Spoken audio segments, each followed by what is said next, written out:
My students asked a lot of questions about the cannonball targeting practice presented in the Projectile Motion Session 2 video. It might be of interest to the online viewers as well. So, I decided to do an extension video to Session 2. Let me know what you all think. Recall from Session 2, suppose I place a cannon on top of a hill that is 100 meters above the ground where my target is. This cannon has a fixed muzzle speed of 100 meters per second. The only control I have on the cannon is the firing angle theta, which I can adjust from 0 to 90 degrees. And I want to know what theta to use to hit my target 1,000 horizontal meters away on the ground. We use first the vertical position equation, and then the horizontal position equation, both listed above. Simplify a bit, we have two equations and two variables, t and theta. We then substitute t from the horizontal position equation into the vertical position equation, coming to a rather complicated trigonometry equation for the single variable theta. Using the goal-seek function in Excel, we obtain two solutions for theta, 28.93 degrees or 55.36 degrees. Suppose in the same problem, right after the cannon fires, the target is moving at a speed of 5 meters per second horizontally away on the ground. We would like to know what theta the cannon should have used to hit my moving target. In this problem, there's no change to the vertical position equation, while the moving target term needs to be included in the horizontal position equation. The final horizontal distance is thus 1,000 meters plus 5 meters per second times the total time, t. The rest of mathematical calculations remain the same, and again we use the goal-seek feature of Excel to obtain the solutions for theta, which are 34.91 degrees or 47.60 degrees.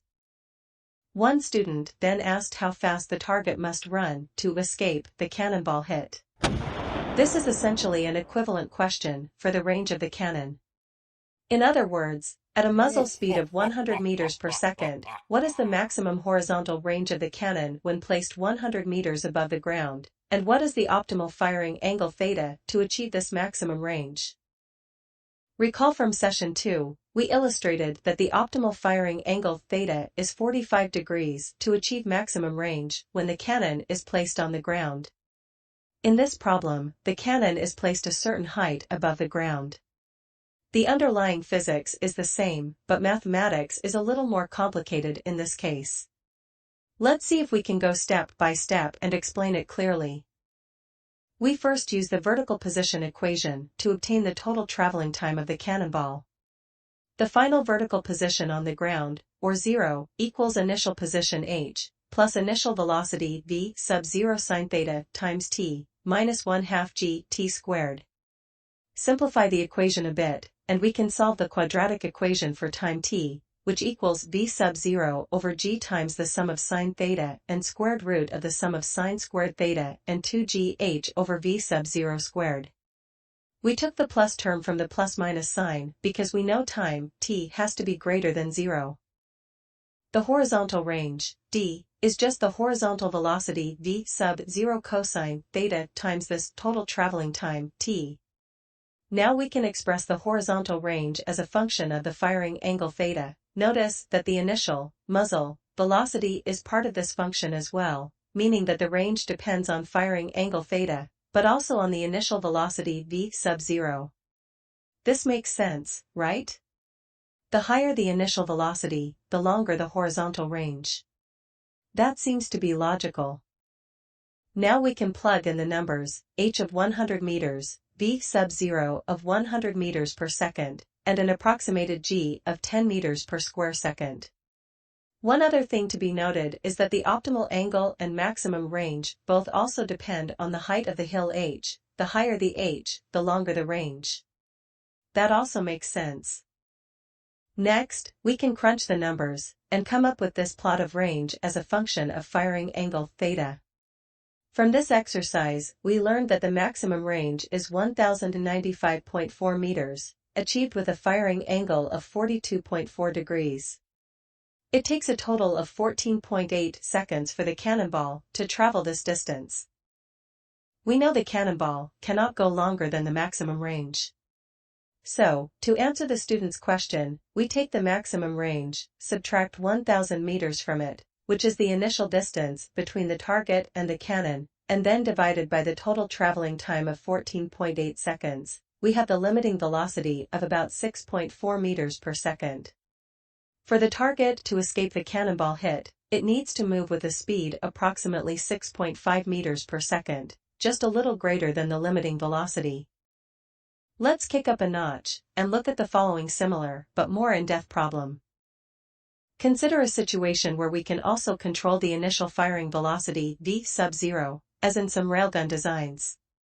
To make it more general, we say the railgun is placed h distance above ground, and the target is d horizontal distance away on the ground. In this case, we would like to know what initial velocity and firing angle to use to achieve the shortest time to hit the target. We start solving this problem by using the horizontal and vertical position equations of projectile motion.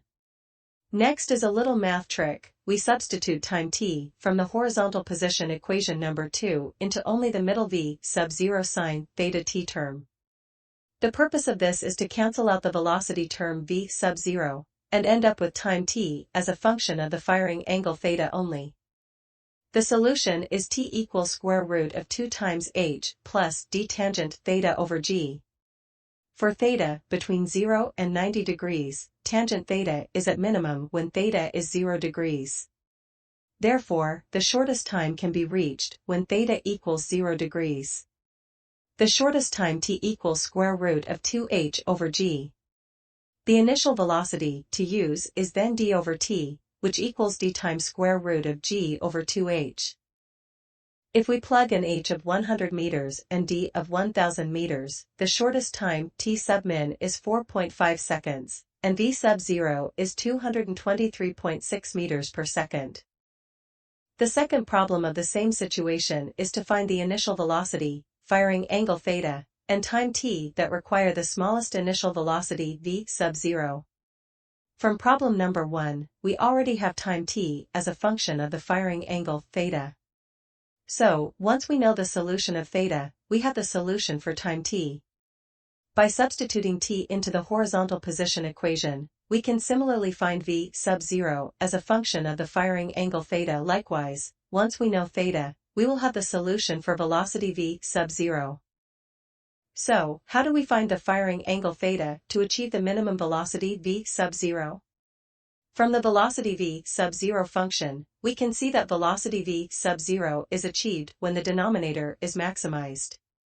In order to maximize 2h cosine squared theta plus 2d sine theta cosine theta, we set its derivative to 0. After going through the derivative of this trigonometry function, and setting it to 0, we obtain tangent 2 theta equals d over h, or theta equals 1/2 of arctangent d over h. Now we have the solution theta to achieve the minimum initial velocity v sub 0. Plug this theta solution to the velocity and time functions above, we have solutions for v sub 0 and t. In our case with h of 100 meters and d of 1000 meters, the particular solution is theta equals 42.1 degrees, t equals 14.2 seconds, and minimum velocity v sub 0 min equals 95.1 meters per second. By the way, just to let you know, the problems that we just discussed and solved are at a competition level, like Physics Olympiad, or the like. We should all be proud of ourselves. That's all for now. And if you like what you see, please hit the like button, subscribe, and share. Thank you.